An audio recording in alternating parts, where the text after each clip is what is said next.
3, 2, 1. What's going on, everyone? You're watching Ash on Comics. My name is Ash, and today we've got a couple of comics for you. We got Absolute Carnage Scream #1. Remember, kids, you got to get those #1s. They're always worth tons of money because, oh wait, they have the highest print run. Oh, and everyone buys them. There's not actually... Anyways, here's another #1 for you. Absolute Carnage Separation Anxiety. Whoa, look at all these symbiotes.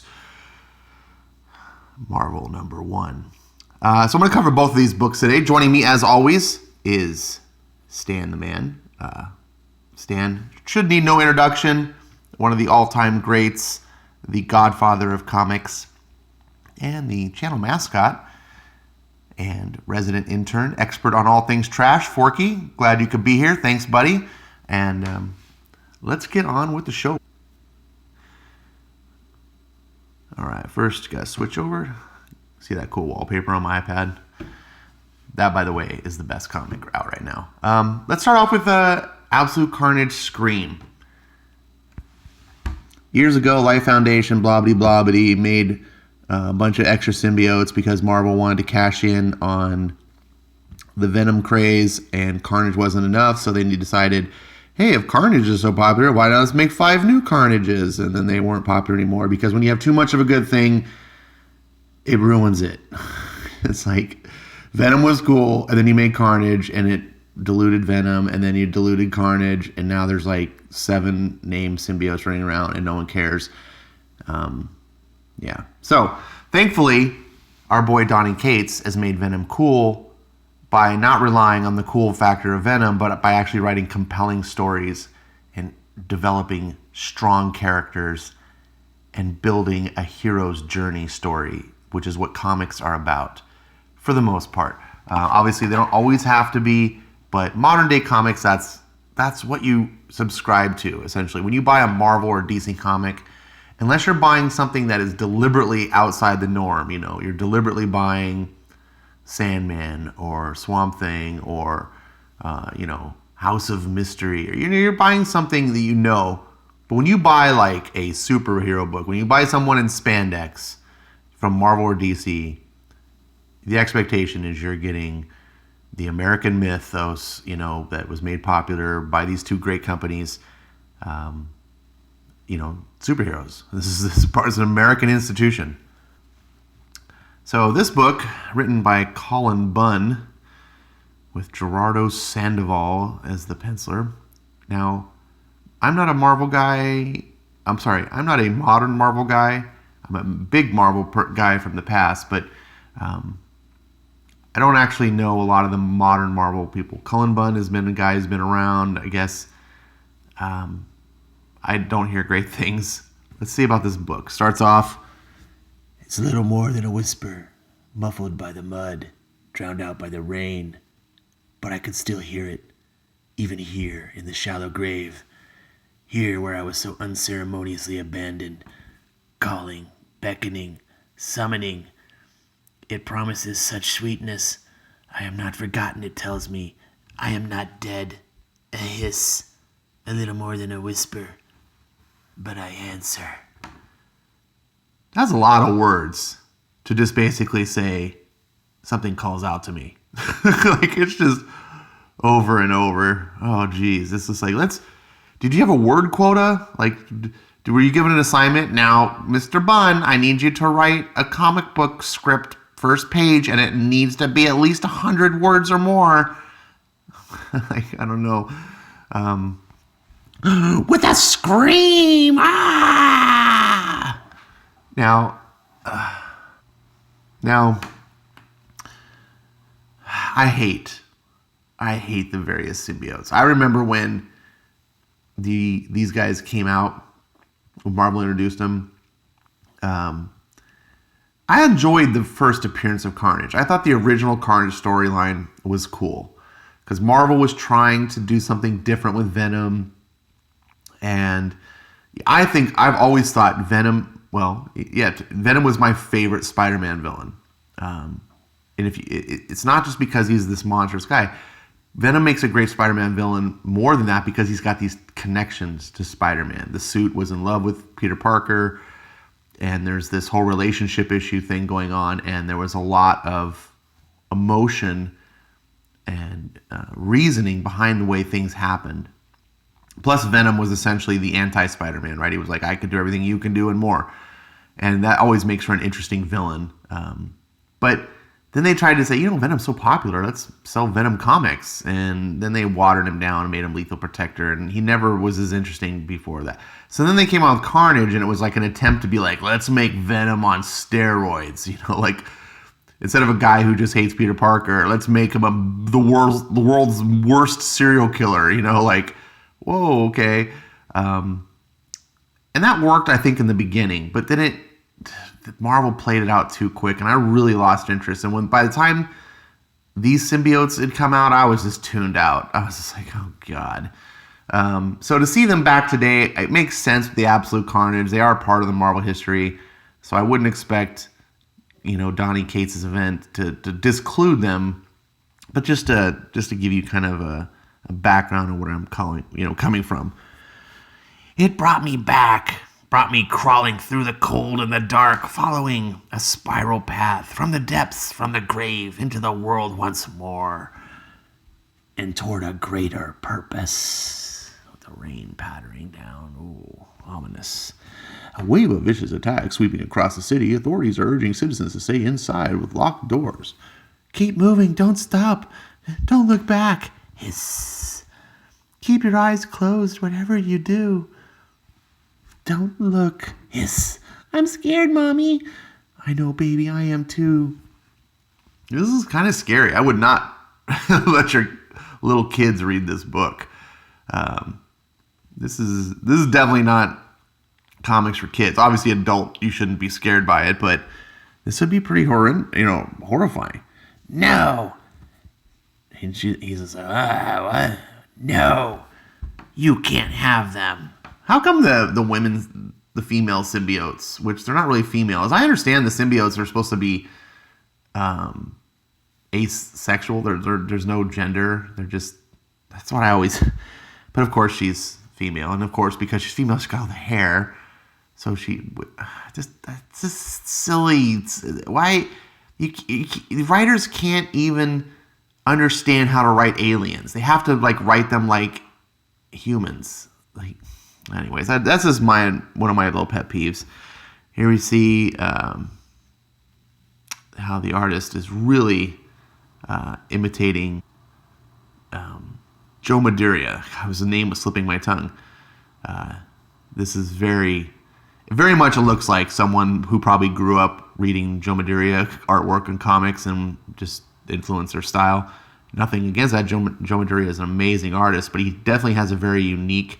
He was one of the first successful and skilled illustrators and comic book artists to bring this more manga style to Marvel, and it modernized the look in a way. Like, it didn't change the look. Like, not everyone, Marvel didn't just go house style that way, but he was so good that it worked. I'm not so sure that it continues to work. Mine. And so now Scream is fighting this Carnage symbiote over dinner, I guess. And we talk about, worm crawls through the dirt, leaves casings behind. Casings enrich the soil. It still calls to what was left behind after so long in the dirt. So long down there among the bones, it calls. Whoa, the words go on, and what is it saying? Oh, basically, it bonds to a corpse somehow. I didn't know symbiote could do that. And now, streets are quiet now. Not 2 minutes ago, I heard screams, and then nothing. I'm all too familiar. Once upon a time, I was Venom, bonded to a clone of the symbiote that came across at the wrong time, at the wrong place at the wrong time. See Venom #1 way back in 2003, true believers. Editor, Venom #1 was in the 90s. Oh, you mean one of the many different various times you rebooted Venom to a #1. So which Venom #1? Can you put the volume number next to that, please, so we can understand? Or how about the legacy number? There's many Venom number ones. Anyways, sorry, that's my pet peeves. It was terrifying and frightening, loud and frantic. Now I'm just Patricia Robertson. Carnage is back in New York, and the city is really quiet. You're just Patricia Robertson. You're like a 95-pound woman carrying a 50-pound gun, and I'm dropping pens. Sorry for the noise. Probably about 20, 30 pounds of ammunition. You wouldn't be able to hold all this stuff much with less than one hand. Remember when Natalie Portman recently had problems? She couldn't hold the fake Thor hammer that would probably weigh a couple pounds. And the dude on the stage had to like kneel down underneath her, like hold her arm up. This is the stupidity of comics, where they keep trying to tell you like women are awesome badasses like men. Yes, they can be awesome badasses like men in their own right, but not in the right of muscular and physical strength. It's like she is so skinny. Oh God. Anyway, you're probably some of you watching this going, "Oh, shut up, Ash. This doesn't have anything to do with anything." You're right. It's just, again, my pet peeves lashing out, and it just bothers me when you try to make women into men, but they're not. Like, you still draw them like this. There's a reason why their arms are spindly and there's no muscular, because they don't have muscles, right? If a guy was look like this too, I'd say the same thing. There's skinny guys out there, right? That they're super skinny, 135 pounds, just sticks. That they'd have the same problem. Like, it has nothing to do necessarily because you're a woman, but in a sense it does, because you're a woman. You don't have the same biology. I'm just going down a freaking rabbit hole. Sorry about that. So she's like, oh, I'm super tough without my suit, and run around with a gun. And she sees the Venom symbiotes attacking. She comes across this whole thing that's been going on. And look at this. This page I really liked. Like, I was like, wow. And one thing I noticed, I stopped myself and I said, this page looks really good, because this is the type of artwork that, as an artist, you sit around drawing all the time in your sketchbook. You draw pinups. Most artists, comic book artists, they don't draw comics unless you're doing it as as a pro. But if you're just a wannabe comic artist, like you're a fan and you're just like, I want to draw comics too. That's nothing wrong. I'm not making fun of anyone. I'm just saying, because I was one of those people. This is what you end up drawing. You just draw cool pictures. Oh, look at that. It's awesome. You don't spend your time doing layouts, and this is why you'll notice a lot of artists, they'll struggle with the more mundane art because they don't normally ever draw it. But when it comes time to do this, they don't struggle, because this is what they've been doing for 10 years, starting maybe as a kid, drawing, like, this is what they do over and over, and they've got it. And then you go back to the more mundane stuff, and it just doesn't work all the time. And so you can tell in this artist that particular weakness. And this is like, I don't know how to draw faces, so I just copy Joe Madureira, which, again, I guess isn't bad. But you can see here, right? Like, it's just this awkward, the way she's holding a gun. No one would hold a gun like this. You would. And then this really bothered me. Boom, boom, boom. She's like, I got the sonic rounds and all this stuff. Blah, blah. Okay, she shoots the thing, falling apart. Screech, whatever. The spiral, the fact that the symbiote is bonded to a corpse. This is something I've never seen before. Wait, is she? Okay, look at this hunter of the night woman who at one time was Venom. She's got her super gun, patrols the streets, is like some sort of vigilante, I guess, hunting symbiote. I don't know what the hell this woman is doing. But she's just like, oh, I'll just stand here as this thing No! Bitch, what do you think was going to happen? What? Ugh, not again. I'm not going to let this happen again. I am. Scream! Oh, couldn't see that coming from a mile away. Look at, and of course now, even... Okay, so now if you actually have a woman's body, like Scream looking like a woman makes sense. But why did the symbiote look like? You ever seen like the way Donny Cates and Ryan Stegman do Venom? When the symbiote's not on Eddie, it looks like this blobby goo with like a face and stuff, and it's cool. Like it's like, oh, it's this alien thing. When it bonds to Eddie, it looks like Venom. But I guess not all writers are Donny Cates. You get the story. Oh, look more. It's all scream, blah blah. Impossible to ignore or resist. God is coming. God is coming. Ah, no, get away. Get off, please. This is what Donna, what we wanted, purpose, blah, blah, blah. It's just over. It's just continuous. To hunt. Prey scurries through the streets, chasing out of hiding. She's important. That's why we're here. To make sure she gives God his due. Okay, keep going, keep going. Oh, and it's this woman. Okay. This is a modern Marvel character I'm not familiar with. I'm going to assume off the top of my head, if I were to make a guess, some of you probably know, and you're just like, God, Ash, you're so stupid. But I'm going to assume that this is a ghost, like a female Ghost Rider. There's got to be one. She talks real tough. That I'm already marked by something a lot worse than death, and you've come looking for trouble. She'll damn sure dog walk you up and down the streets of New York. Oh, you go, girl. You tell him. Andy Benton. The host knows about her. The host flesh has researched her. Don't sweat it. I'll make it quick. Rawr.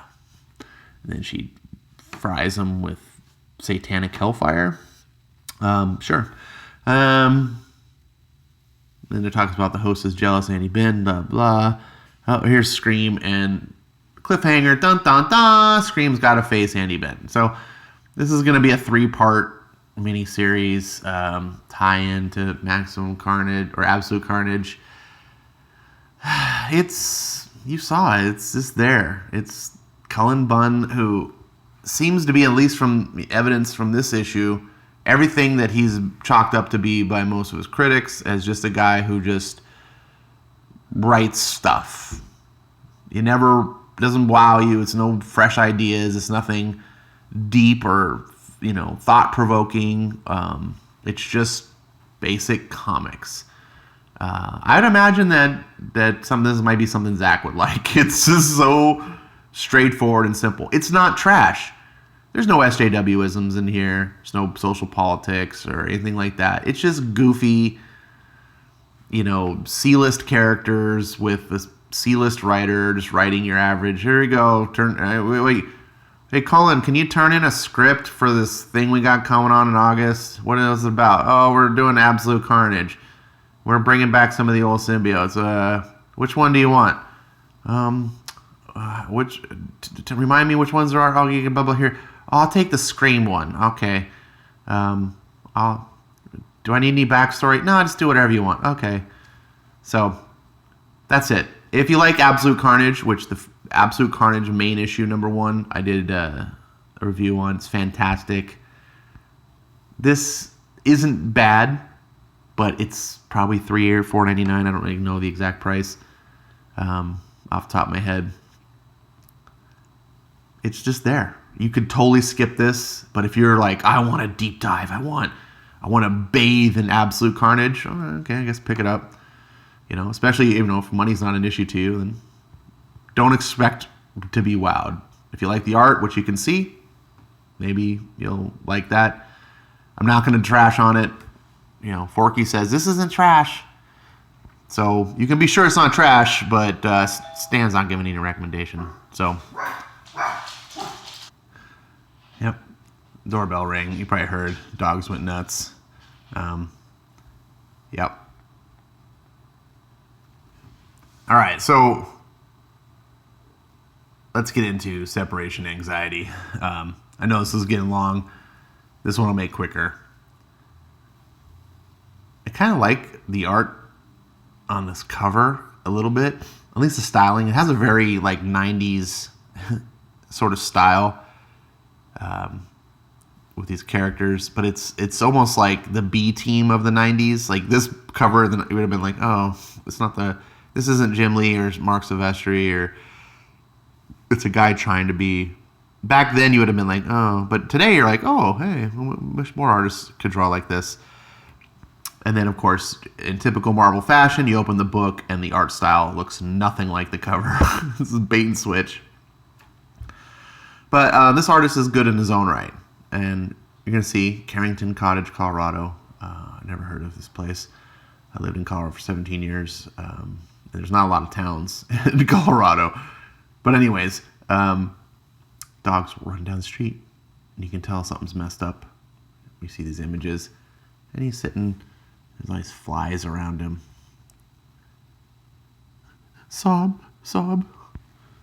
And then we see something's messed up with the dog. Sob, sob. Where did you come from? Okay, something's really messed up. What's the matter? Cat got your tongue? Okay, take it easy, fella. And the dog licks. Haven't seen you around before. Where's your home?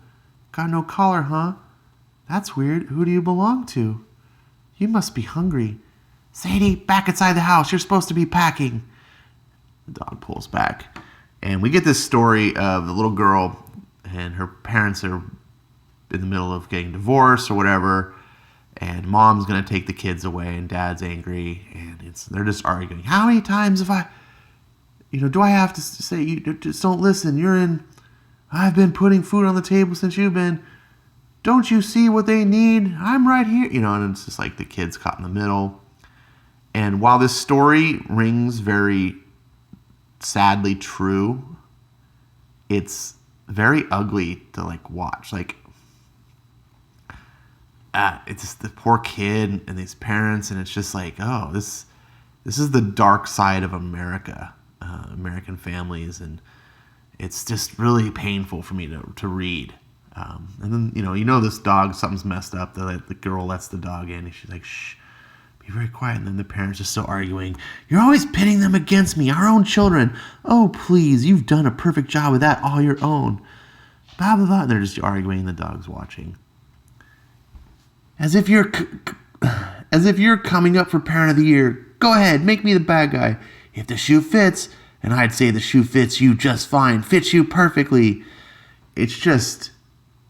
pun intended here, venom spitting back and forth. It's just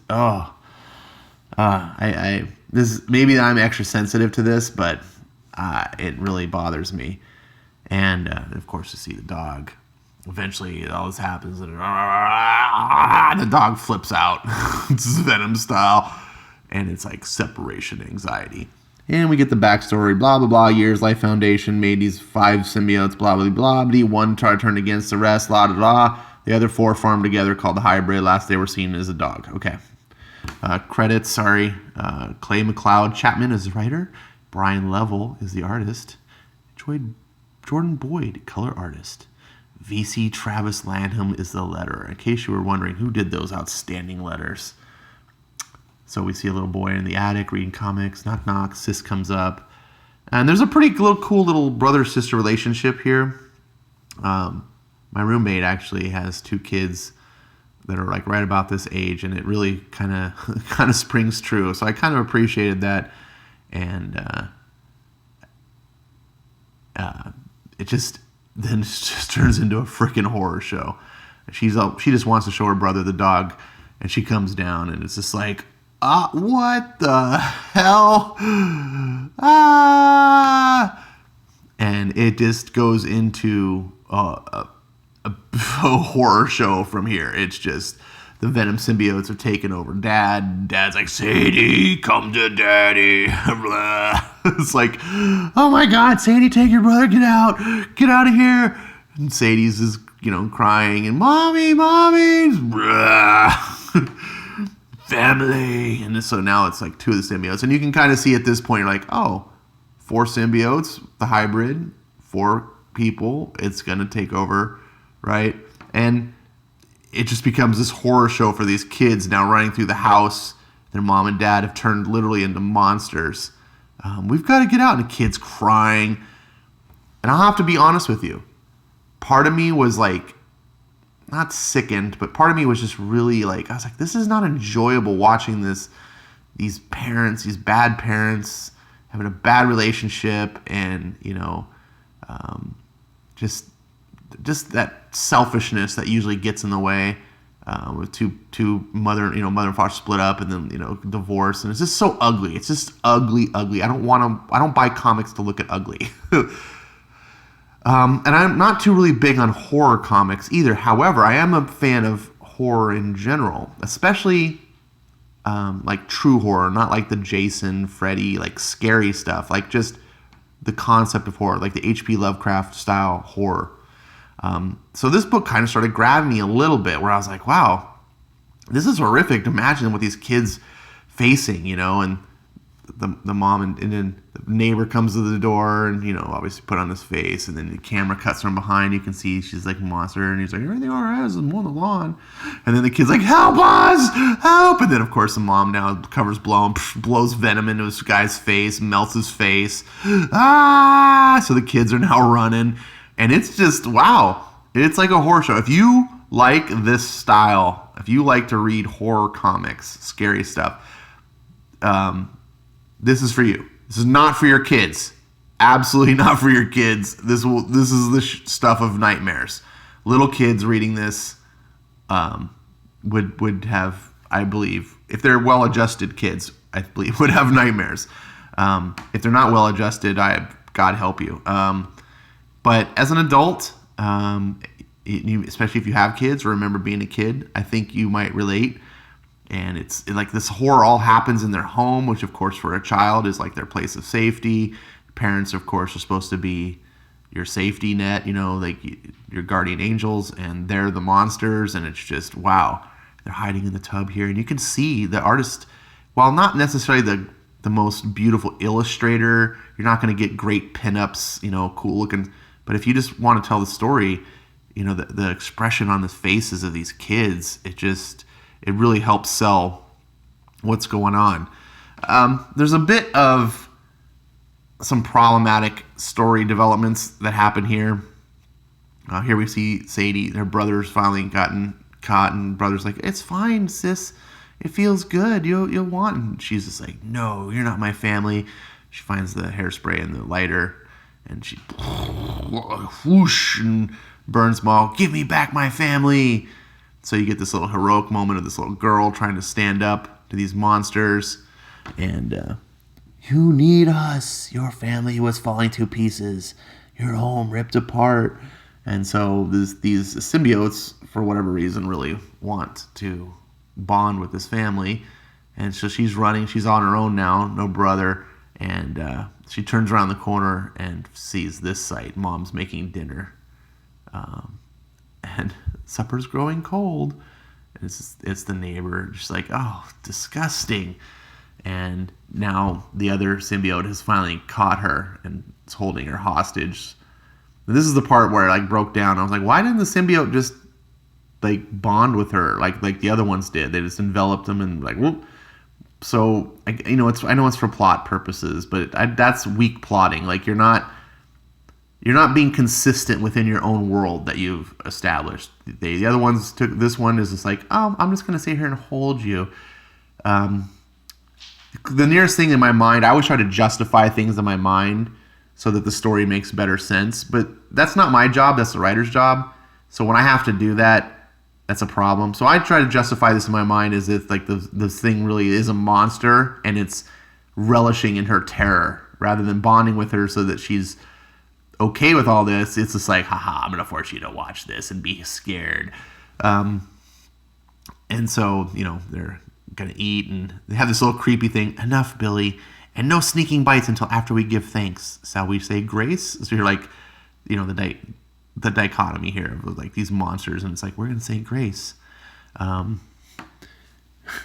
Good bread, good meat, good God, no, let's eat. And it's play off that old thing, and they're all digging in, and Sadie's still horrified. And at this point, you're like, well, she hasn't been taken. She can still find a way to get away. And then they all dip their fingers in this drink and put this whatever it is, and they're trying to get her to drink it. And they're like, cheers, and she's like, no. So try to force her to drink, and she's like, no. And she smashes the glass and stabs the symbiote thing, which apparently really hurts it. That seemed a little weak too. oh, you can just cut the symbiote with a glass, and so she's running, and she's, oh, I'm gonna make it, I'm gonna make it, I'm gonna make it. She's running out, the door's wide open. I'm gonna make it. She's leaping and dragged back in. And this is such a like Lovecraftian type ending horror. You're just like, oh, because in a real horror story, you don't have happy endings. That's the thing of horror. It's the doom, the inescapable doom. And so it's home. Home is where the heart is. This has always been our home. We were born here, grew up here. This is the only home we've ever had, ever known. And now they're all the wholesome family. All packed, time to hit the road, come on. And they all look normal. And then they're just driving down the road and on their way to New York to be continued in Absolute Carnage. So, I don't know if this one is going to have multiple issues, but there you go. Both of these were fine. I actually like the horror story a little bit better as far as quality is concerned. It's not necessarily the kind of comics I like to buy, but I appreciated that it existed, and I think there definitely are people out there that want this kind of book, and you might be one of them. So this turned out to be better than I thought. It's a nice little one-shot tie-in story to Absolute Carnage. I still feel both of these books really aren't necessary. They're not necessarily the same quality. They more exist for people who want to be the completist, who want to get every little ounce of all the different extras, all the deleted scenes, that sort of stuff. This is for you then. But if you just care about the main plot line, you can totally skip these books and not feel like you're missing out on what's going on with Donny Cates's big story. So hopefully that was some value to you. Forky says this is not trash. Stan says, I don't know, Stan was closing his eyes. I think he got a little scared. Yeah, so this was the better of the two. Both of them I'd say about 3-star level books. This one might have been close to a 4-star, if not for a lot of some weirdness and some plot contrivances. It had some good ideas and some good execution in areas. And definitely, yeah, better than Cullen Bunn. Gotta say that. All right, thanks for watching. I know it was a little long, but hey, it was 2 books. So, see you next time.